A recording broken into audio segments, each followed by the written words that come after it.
We headed to the beautiful island of Oahu during peak surf season and smack in the middle of one of the hottest competitions, the Triple Crown of Surfing. To tourists, Hawaii is beaches and plenty of culture.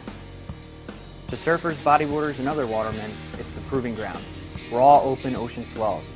I met with 3 well-established GoPro athletes, certainly considered of the best in the world. Mark Healy, big wave surfer and freediver. Jamie O'Brien, professional surfer. And Anthony Walsh, professional free surfer and one of the most innovative GoPro surf producers. How did you get into big wave surfing? Well, I'm born and raised right here on the North Shore, like just down the road from where we are. So got into surfing when I was like 3 years old. My dad just teaching me how to surf in little waves. You just have kind of unbridled access to big raw ocean over here. The scariest moment of your life, would you say, in the water? A couple of times I've broken my eardrum, which when you blow out your eardrum, it's just total loss of equilibrium, don't know up from down, and already you're getting spun under the water.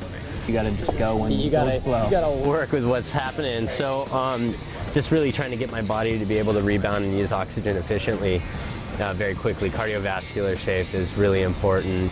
Now, pipe is your wave, so talk to me about that, the connection you have with that place.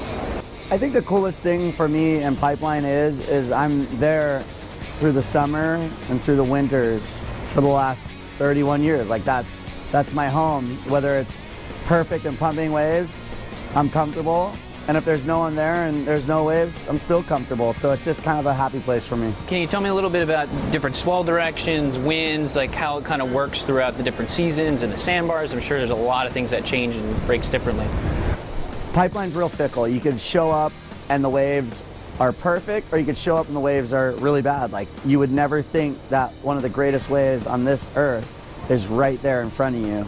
And you know, it changes, you know, with swell direction, it catches a wide range of swell. And the best swell direction is northwest, about 315 degrees. That's the angle it hits the reef right, and it unloads. It's got its name Pipeline because of that direction of the swell.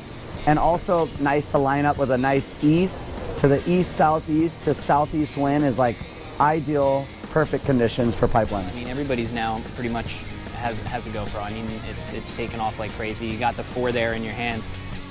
What kind of advice would you give for people to shoot GoPro less like a bro and more like the professionals do? If it's just going on Instagram, you know, use a low resolution, a really high frame rate, and slow it down a lot.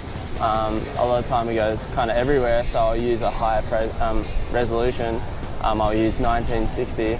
If there's really good light, 120 frames, or you know, if the light gets a little lower, then I'll use like 1440, 60 frames, 80 frames. Obviously, for water photography, licking the lens is a huge one. Keeps the droplets off, right? Yeah.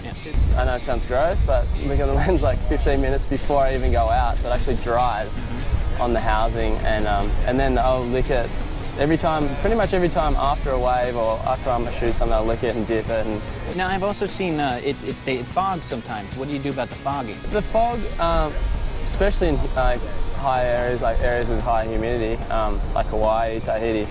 The one thing that really helps is keeping the housing closed all the time. And then if you do get fogging, that means you've got moisture in there, you've probably left the housing open. You can put in like silicone packs and like leave it closed overnight, and obviously use the anti-fogs. There's a bunch of little things that before you get out there to stop it, rather than stopping it when it's happening. Got it. And before you even think about leaving Hawaii, don't forget to order yourself a dish of poke. It's a traditional Hawaiian meal of ahi tuna, sliced into cubes, mixed with wasabi, soy sauce, onion, and seaweed. And that's it for our trip to the North Shore. Stay tuned to mensfitness.com for more extreme sports coverage.